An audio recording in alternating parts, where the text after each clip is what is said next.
Hello, beautiful alchemist. Happy April. We are done with the first quarter of 2025, and we are now entering the second quarter of the year. And I was thinking about what a lot of people have been experiencing lately energetically, in part because there is a lot that has been coming up collectively, a lot that is triggering, a lot that is overwhelming. And then on personal levels, there is a lot that is being revealed to us about our ourselves, our choices, where we are, and where we want to be. So I just want to give the reminder that we are in a universal year nine. Remember back in January, we spoke about 2025 being a universal 9 year, and nine ends a cycle. But what happens at the end of the cycle is a lot of revelation, a lot of unearthing of what may have been in the shadows, a lot of reflection to give us an opportunity to grow from the wisdom of what we went through throughout the nine cycle journey. And you know, so it's not strange from that perspective that there is a lot of eruption going on right now. We also talked about the planet Pluto moving into Aquarius. There were a lot of things we talked about at the start of this year that were pointing to the intensity of this year. But also remembering that what we may encounter, what we may witness, what may be shaken up is again for us to examine, for us to recognize what we can learn from so that we don't move forward in these old energies, or that we don't move forward with what no longer serves us, and that we allow ourselves to really examine what is ready for transformation, deep level transformation and change as we move ahead. So, again, while a lot has been going on collectively, um, 2025 Universal Year 9 will bring up a lot of what needs to be rectified, so to speak, before a new collective cycle, before a Universal Year 1. So, again, this also comes down to a personal level of what it is we are recognizing, what it is we are inspired by, what it is we are still working through, growing through, healing through. These cycles in our journeys of life, our journeys of evolution, are ever changing. And each stage of the cycle may feel different.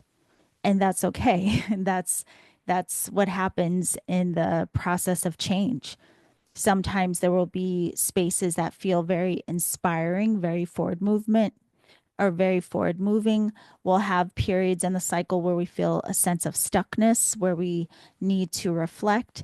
There will be times where it feels a little chaotic, maybe confusing, and then we will make it back to the other side where we gain some new clarity, insight, and understanding, such as life. And if you reflect back on your life, you may actually start to recognize, like, what were those turning points for you? What have been significant turning points throughout the adventure of your life that may have been challenging, that may have been inspiring, that you may have gone through certain periods where, while being in the thick of it, you didn't understand why or how, or you didn't think you would get out on the other side, but you did. And these kinds of things happen more than once. And so it really speaks to the resilience of the human spirit. It really speaks to what you are capable of. And it also points a lot to why we came here, to learn, to grow, to evolve, to contribute, to exchange, and so on. So I just wanted to point that out, as we are again ending the first quarter of this 9 year cycle and entering the second quarter. Now, what is interesting about this month is we had the spring equinox at the end of March. And for a lot of people, that marks the beginning of the new year. So prior to having the Gregorian calendar, making our new year January 1st, it was more common that the new year was considered during the spring equinox. And many people still acknowledge this, recognize this. And to even go a little further, there are even some traditions who acknowledge the first new moon in Aries as the new year. So after the equinox, I think maybe about a week later, it was on the 29th of March, we had the new moon in Aries, which was a partial solar eclipse. And why this energy was so significant ending the previous month is because new moons, as you know, are where we plant seeds. It's where we are setting new intentions, planting the seed of what it is we're going to nurture, build into, what it is that we're going to grow. It is the seed level of our creation manifestation. It is the seed level of our next cycle that we are going to direct energy and attention. It's where it all begins, so to speak. And so we can think of this new moon in Aries as an initiatory uh, energy that is springing us into this new cycle, this new phase, this second quarter, but for many, the new year. So, all of this is happening now. We are in the energy of Aries. So, happy birthday to all of the beautiful rams out there. But Aries is the first sign of the zodiac. And so, this energy is considered very initiatory. It is a cardinal sign, it initiates the element of fire. I always think of Aries as us incarnating into form, coming out of that Pisces essence of maybe still being in the ethers, still in that realm of one. And then we're birthed into this realm to have the experience of individuality in the realm of duality. And that's what Aries really reminds me of. Like you touch down into this life, and now you have to figure out who you are, what it is you want to do. You have to take the lead in your life. You are starting this journey in this incarnation. And so that's the energy that we're in now. So you may feel or may recognize that at the start of this month, there is a lot of that questioning of, who am I being? Am I pouring energy into what it is that matters to me, what feels authentic to me, what feels right and true for me? Am I following the way of my heart? Am I following the way of my passion, my inspiration? But this energy can also be a little impulsive. And again, it is a fire sign.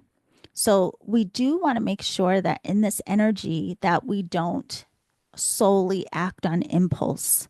You do want to have some mindfulness and learn how to channel that fire, channel the inspiration, which we will learn to do a little more later in the month when the sun transitions into Taurus and we move into that earth energy, fixed earth energy.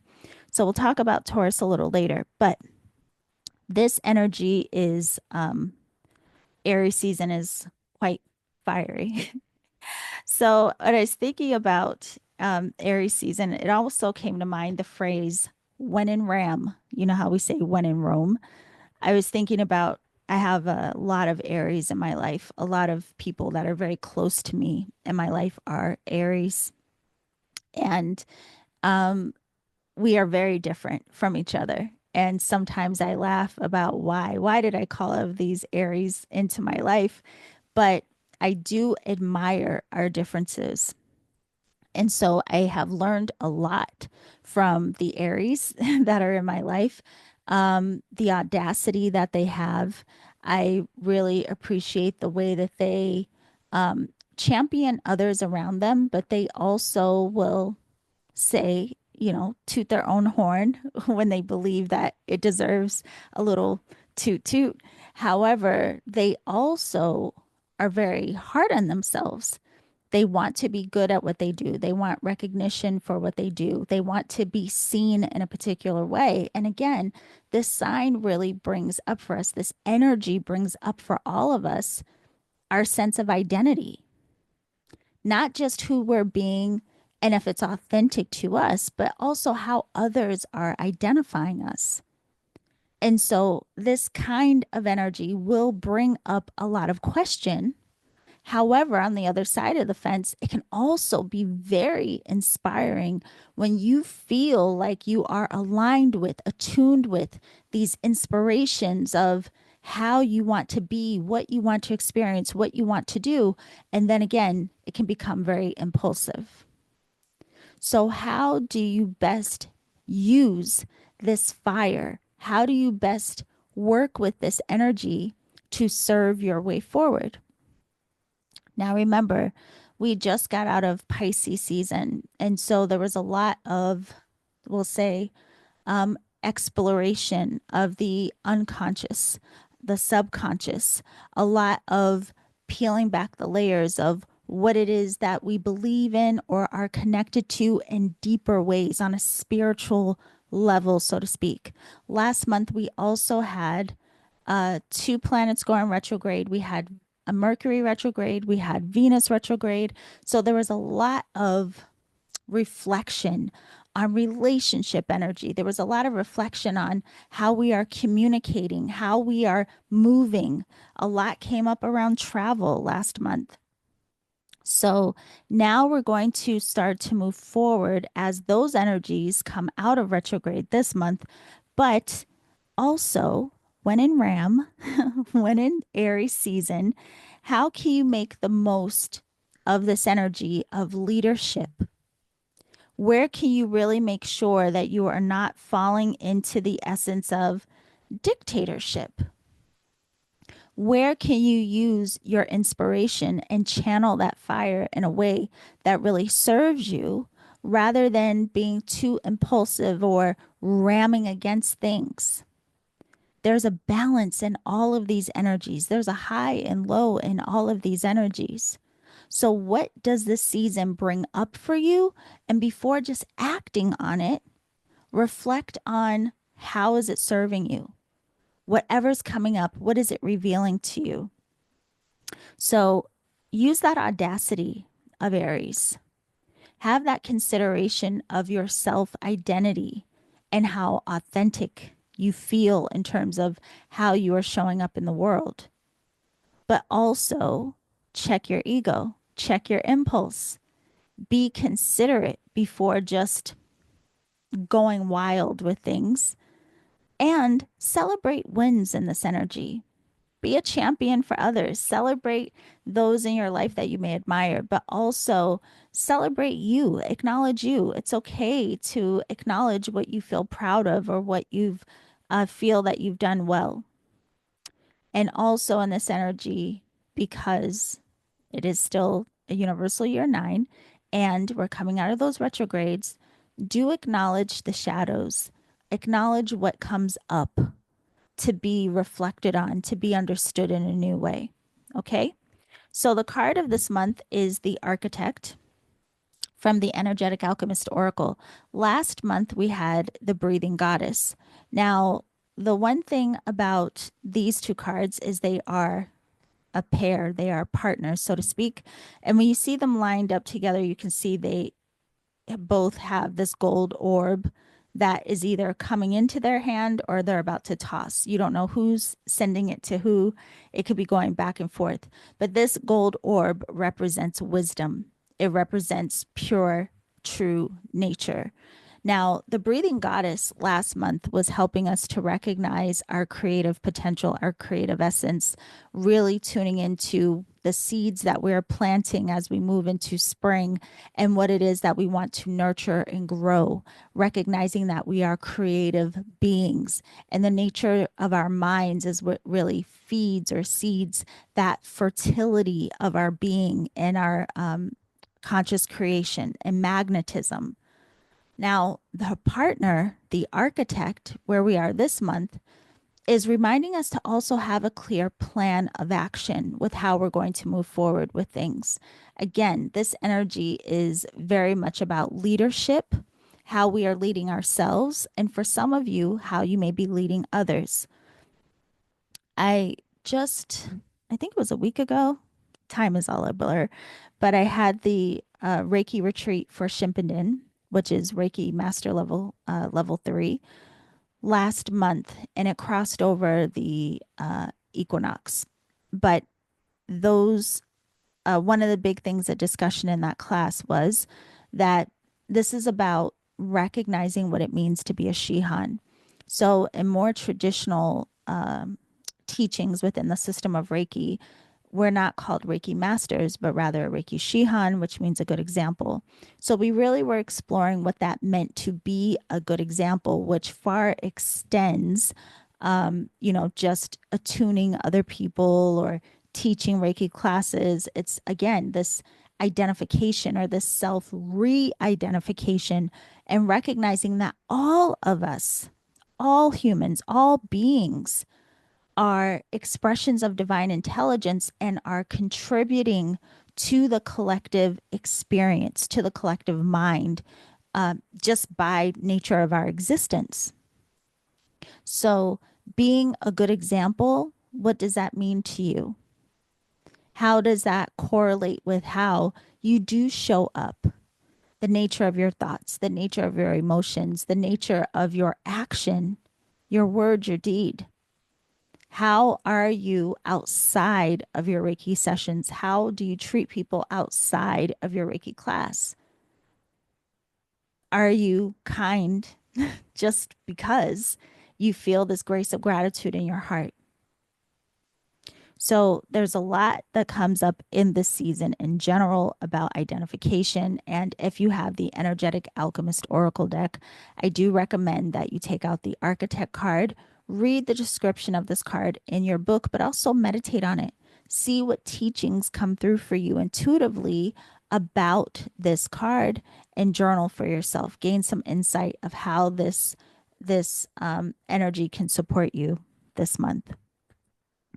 All right. So, the other thing I did want to say about this as well is I mentioned being a leader in this Aries energy, not being a dictator, but being a leader. And Aries is governed by the planet Mars, which is known as the warrior. Mars is the god of war. And in the instance of, our work and what we're doing, this is the intelligence of being a spiritual warrior. And that's not to say, like, you're out here conquering good and evil in the world, so to speak.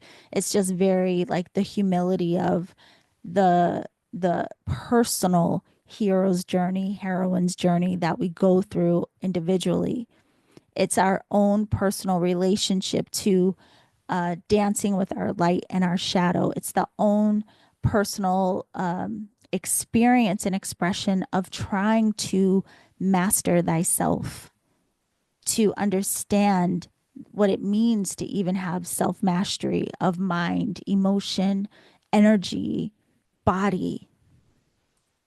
How are you fighting for what you believe in terms of, again, how you are being, who you are being in this expression, in this life? Now, when we say that, it does sound kind of big and lofty, but the truth of the matter is it comes down to just the simple things day to day. Again, your choice in words when you're exchanging with others, your choice in demeanor, your choice of behavior and action, your choice in all levels of your expression. It's all a choice. And when we get into this work, whether it's Reiki or something else that you practice and study, all of these philosophies point to the same thing, the true intelligence, the pure love of our design, of our inherent nature. But it takes work to allow that to be in expression. I'm sorry. I had to just noticing my voice is a little scratchy. I guess from talking so much at the retreat and then podcasting. Speaking of that, I hope that you all are enjoying Reiki Radio. I hope that you are enjoying the weekly interviews with the different teachers, healers, and authors who agreed to have these extended conversations with us. It has been a lot of fun, but again, my voice is proof that it is a lot of talking. So uh, I hope that you all are getting a lot from it and can relate to what is being shared. Now let's get into the energy of this month. So get your pens ready. This is when I tell you to take note.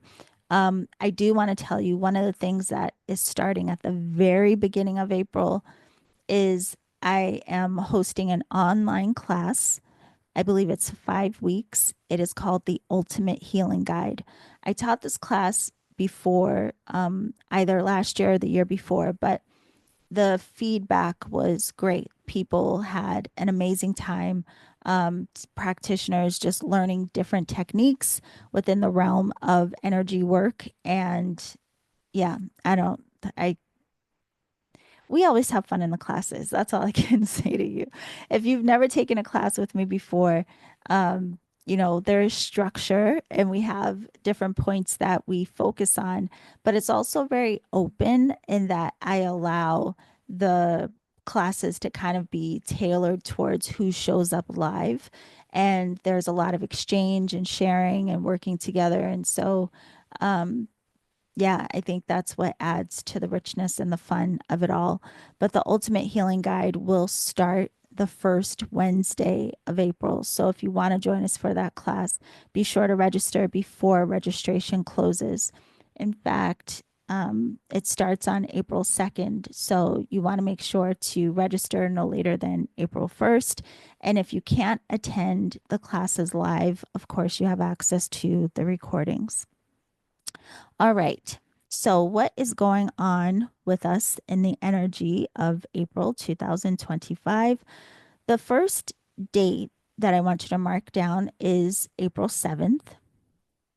And this is when the Mercury retrograde will end. Now, we all know that Mercury retrogrades tend to be a time where there's opportunity to revisit different details of things we may be working on, contracts, agreements. This is a time where sometimes there is some confusion or interruptions in travel. There's an op- usually an opportunity to clarify some things in terms of communication. There's a heightened level or potential for misunderstandings and confusion within our communication. So there's a lot that goes on during Mercury retrograde. And depending on where the retrograde is happening, astrologically speaking, in relationship to our personal charts, some retrogrades you will personally feel more deeply than others. There are sometimes a retrograde will happen and you're like, you feel like it's sitting on your lap. And there are other times a retrograde will happen and you will feel like you didn't even notice the effects, right? But it's just good to have an awareness of how these energies are lingering for us collectively so that if we encounter it personally or recognize the effects in other people, we can have the mindfulness and understanding of what may be going on and then navigate with more clarity. So the Mercury retrograde is ending on April 7th. So we'll start moving forward in the sign of Pisces. And over these last few weeks of being in this retrograde, a lot of people have felt, like a deep spiritual cleansing and emotional cleansing. And for some people, that's very empowering. For some people, it can be even very inspiring. Some people like the ahas that emerge from this kind of energy. Whereas for some other people, it's like the waters got so murky that you may have felt stuck. You may have felt a bit foggy. It may have felt a little bit confusing. But again, this energy is now going to start moving forward. So no matter what your experience was, there should now be moving towards more clarity of mind, more clarity of emotion, more depth in that connection to your intuitive self. So allow yourself to have more openness, awareness, like consciously choosing to tune in to recognize the gifts of your creativity, the gifts of your intuitive nature.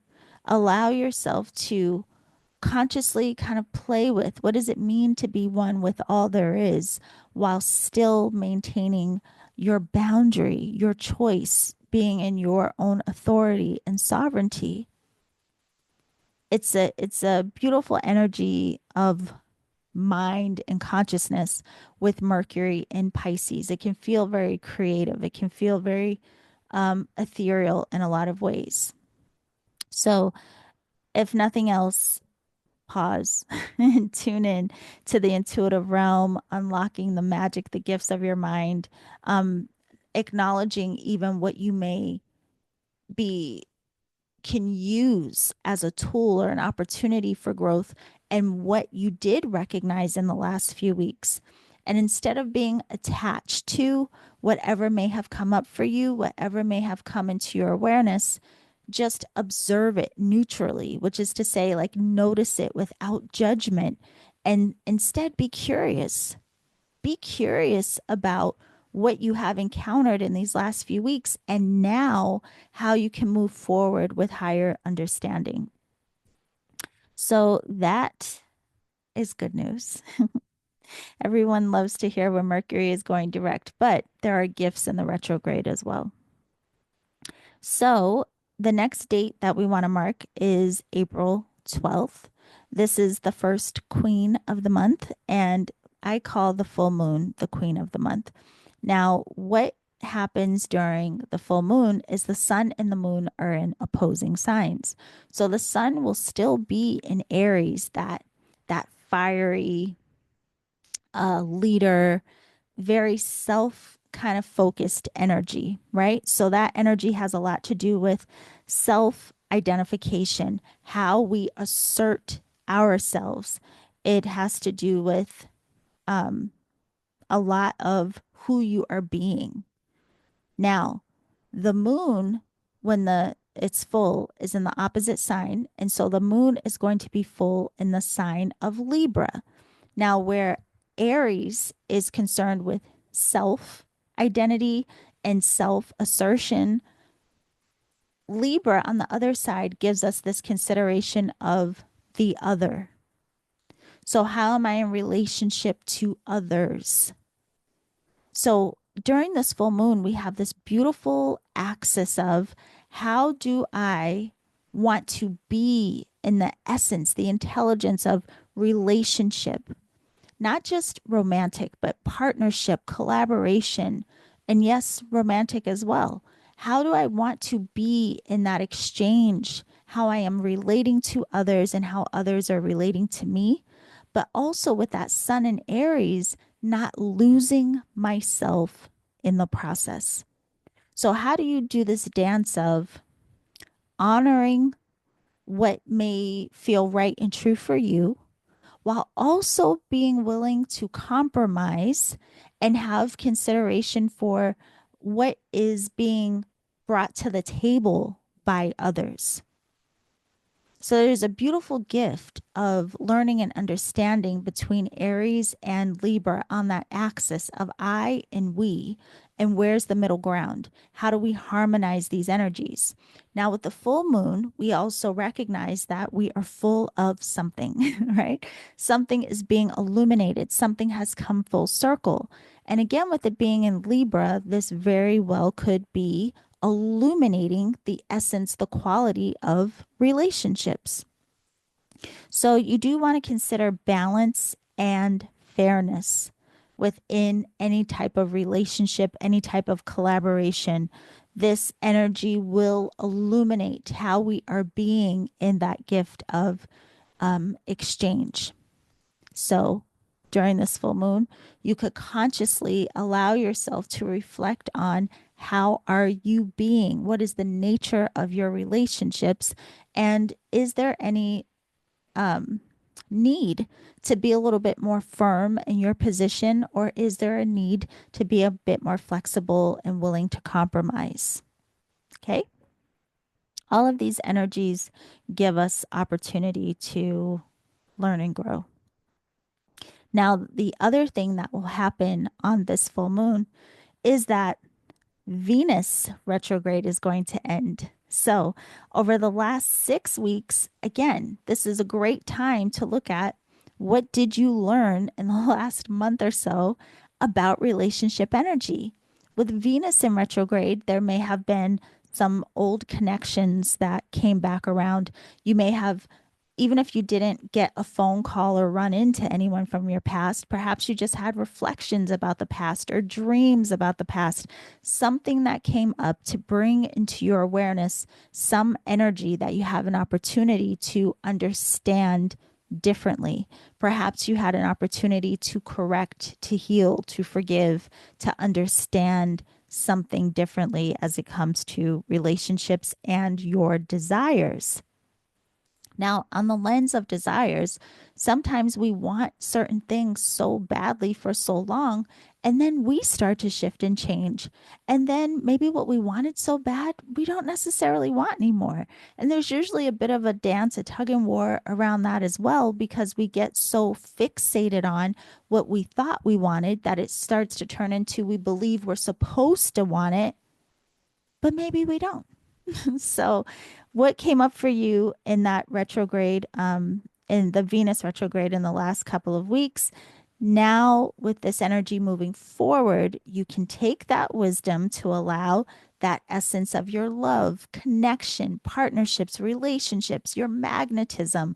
Allow that intelligence to now rise. Allow it to be expressed in a higher way now that you have learned something, now that you have reflected on something, now that you had the opportunity to potentially heal. How do you want to elevate that Venusian energy in your life now? So it's a great time to start considering how you want to nurture your connections. And with it being Venus going direct, you may even want to have some consideration of, what you want to update aesthetically. Like maybe now this is the time you want to get that new haircut. Maybe now is the time you want to go shopping, zhuzh up your wardrobe, or make some little changes in the home, whatever it may be. Venus really highlights for us not just relationship and desire, but also beauty. All right. So then we move ahead a little bit. And on April 19th, we have the sun moving into Taurus. So, as I mentioned in the beginning, we start out this month in the cardinal fiery energy of Aries. That may be a little more impulsive and very much like, what is it I want to do? What is it I want to experience? Who is it I want to be? And then this fire starts to be tempered and we learn to kind of settle down a little bit. Taurus invites us to bring that fire down, bring it down, and really be methodical about how we're going to channel that fire, which is to say, how are we going to channel our life force? How are we going to channel our inspiration? How are we going to lead or move forward with more mindfulness, less impulsive? So on the 19th, when the sun moves into Taurus, happy birthday to all the beautiful bulls out there. Think about taking that spicy Aries energy and bringing it more down into the earth. So it doesn't mean you put the fire out, but again, there's more mindfulness of how you're going to use and direct this energy now. So it is a really good time to refine the vision and the goals that may have come up for you during Aries season, all of the inspirations, all of the ways that you may be thinking about re-identifying yourself. Taurus is going to say there's no problem, but let's just be mindful about how we approach this. So, Taurus is ruled by Venus, and it is that essence of Venus that is more about like where Libra's rulership over Venus points more to our relationship energy and more of the aesthetic. The Taurus side is more indulgent because it's earth. So this energy will also bring into our awareness, like, what is it that really stimulates our senses? What is it that we enjoy? Now, this may tempt some of us to be a little more indulgent in what it is that we enjoy, whether that's the arts or food or shopping or all of these things. But Taurus is also earth and practical. So it's going to also say, while You may feel like you want to be a little more indulgent. You may want to satisfy your senses. You may want to really create space for yourself that feels safe and like warm. You also want to be mindful about how you are spending and what you're doing with your finances. And this energy may even bring to mind how you are allocating your finances, your money, all that you have, your home, all of these different things. So there's a different kind of practicality that comes in during Taurus season. And, it's an invitation to take the time to really enjoy our senses, our sensory, but we want to balance that indulgence with practicality. So, one thing I would say about this energy as well is, you know, don't forget the fire of Aries. Still use that inspiration, but then again, just ground it in and use it more mindfully. And we'll talk more about Taurus next month when they are the king of the month. So after that, we move on to April 27th. And on April 27th, we have the Alchemist of the month, which is the new moon. So, where on the full moon, the sun and the moon are in opposing signs, during the new moon, the sun and the moon are in the same sign. So, it's like a big burst of that energy, which in this case, it is a new moon and it is a super moon in Taurus. So, all of that energy I just mentioned about Taurus is going to be amplified, but because it's a new moon, remember again, what are you initiating? What is it that you want to plant a seed around?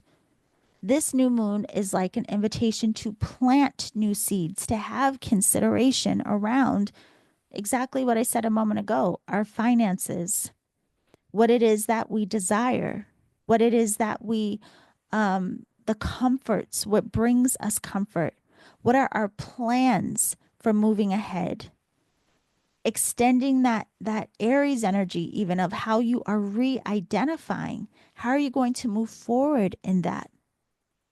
So this new moon in Taurus is also going to invite us to let our feet touch the ground because, again, now this energy is earthy, it is more grounding. So you're going to use this Taurus energy, this new moon energy, as a reminder to be in body.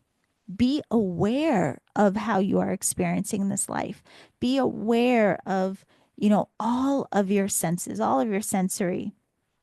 So overall, these last few months we had again, retrogrades. Last month we had the eclipses, and there was a lot that had been stirred up for us. And so, like I said before, some of this may have been activating and inspiring, while for others it may have felt like a fog and some confusion. But now we're really being moved into more presence, practicality, and clearing the fog away and saying, how? How are you going to move forward with what you have learned, what you have recognized, what you have realized? How are you going to consciously use your life force, your fire, your inspiration? This is a good time to kind of recalibrate. So, what is needed for you to move forward? It's a good time to just ask yourself that. What do I need to move forward? And not from here to, not from A to Z, but just from A to B. What do you need to get from A to B? And then when you get to B, what do you need to get from B to C? Right? So you may have a big picture in your head, but sometimes we get so stuck in the details and so stuck in the big picture that we end up not moving at all. So you don't want to overthink this. You just want to see what is most supportive, what you can actually do right now that is going to serve your way forward. And don't forget, I mean, you have this intelligence of the architect from the Energetic Alchemist Oracle. If you don't have the deck, order it. It's also a teaching deck. We learn a lot through the wisdom of these cards. But use this intelligence to really support you in how are you consciously shaping the way that you are moving forward. And again, since Taurus is ruled by Venus, it's a good time to consider what it is that you desire and planting some seeds around that as well. So that is it for April. Don't forget, if you want to join me for the Ultimate Healing Guide, be sure to register for the class by April 1st. And for the podcast, we have so many good episodes coming up for you. We have, at the start of the month, we are in conversation with Holly Hawkins, where we talk about channeling, the Akashic Records, and recommendations for practitioners to gain clarity on their paths. We're also going to speak to Brett Bevel, tongue tied, who is a Reiki practitioner and author. We will also have a conversation with Lisa Campion, who many of you are familiar with, talking to her about psychic Reiki. We will sit with Nicole. There are just so many conversations coming up that I cannot wait to share with you. So if you enjoy Reiki Radio, it is a free offering, and it is my joy, my pleasure, my honor to be able to share with you all on the podcast. But you can really, really help the podcast by just taking the time to follow the show on any podcast platform, iHeartRadio, Apple Podcast, Spotify. Just give it a 5-star rating. It helps the show. It helps other practitioners and seekers to find Reiki Radio in the community, and I appreciate it so, so much.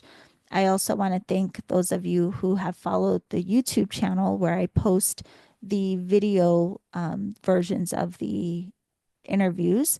You can go to YouTube and look up Reiki Radio and follow the Reiki Radio channel. You can like the videos, share them with your community, all of that. It really, really helps, and I appreciate it more than you know. I've been doing this since 2013, and I have to be honest, sometimes I need the inspiration to keep it going. And hearing from you all, or when you follow, when you share, all that you do to help contribute to the community, it inspires me. It continues to inspire me, and I thank you all for it. So that is it for April. Last thing I wanted to tell you is that I am planning to do another Reiki level 1, level 2. So Shoden Okiden retreat. It is a 5-day class, and that takes place in September. So I don't have the exact dates yet, because first I want to see how many people want to attend. It will be in San Diego if you do want to attend. Also, there is a limit on the class size. So I really would appreciate it if you send me an email. Let me know that you want to be put on the wait list for Shoden Okiden retreat in September. And that way I can start planning the class. And whoever registers first is who will be guaranteed a spot.